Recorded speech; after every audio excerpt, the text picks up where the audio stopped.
Hamphrey we yalwala. Naye sirina ngeri gye ŋŋenda kubitandikamu na kubeebaza bantu sekinnoomu.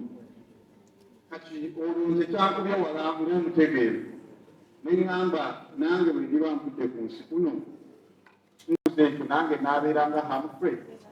Ate ne tubeera nga tutambuzza n'abakuyambyeko naye twagala okutweyanziza okusingira ddala otugumiikiriza ate n'otukulembera.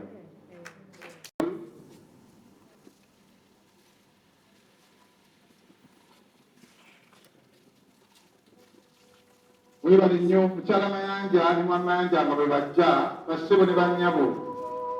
Maama Moses Radio mbadde sikulabye bulabi bannange nga tusanyuse nnyo. Weebale oyo mukyala Kasuubo Jane.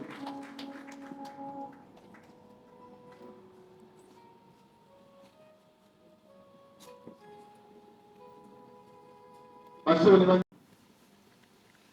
nga bwe bajja nyongera okwaniriza Council Andrew Katongole ate mu ngeri y'enjawulo nyaniriza muganda wange era mukulu wange Dr. Hilal Emmanuel Musoke Kisanja oyo private secretary wa president. Weebale nnyo ssebo ddala, weebale nnyo ssebo. Oyo be baana ba Hamphrey abo bakulembeddwa Resira Yoyo aba Wilson Street. Luisiro linoza mumanye bulungi buli muntu yenna yola Wilson biseera ebyo tewali atamusitulako. Tewali atamusitulako kuba sipiti bwetandika karawundi mpaka ku Dividend mpaka tekwera kwa Luwapa. Bassebo ne bannyabo ŋŋenda kusaba Henry Kasozi mwami Joseph Mayanja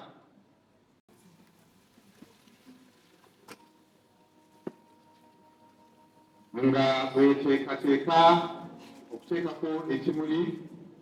Bannange baba abazze n'ekimuli nja kubasaba nga sikusomye ojja wano mpolampola n'okuba akaama basitugenderedde. Josephina babakulembedde banne kuliko Douglas Mayanja kuliko Kasozi ko mwami Mayanja Joseph ne David ne Junior. Mwebale nnyo mwebale ddala. Tujja kusaba Basenga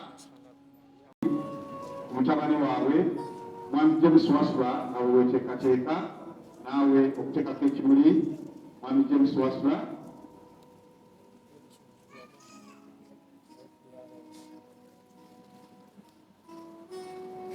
tujja kusaba mwami James Wasula baba avuddeko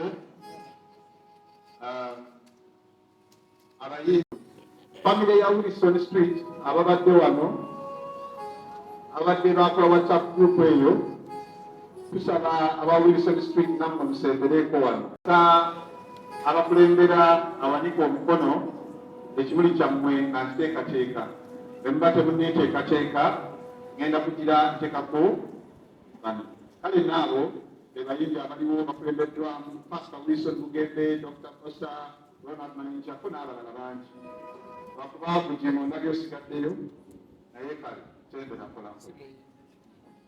Bassebo ne bannyabo aba Wilson Street bwe mubanga bwe muli mweteeketeeke wabula bwe mbanga temuliiwo katusabe ekimuli. Luzinda Foundation okiguyajja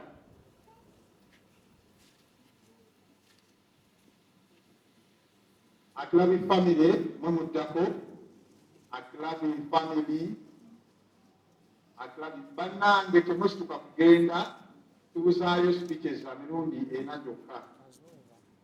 Akilabi family semberako babali bassebo ne bannyabo naddala mu budde nga buno abantu abalina ebigambo ebiwoomu naddala okusinga esaala ebiba biwerekera Hamphrey naye abantu abalina ebigambo byammwe Sekinobe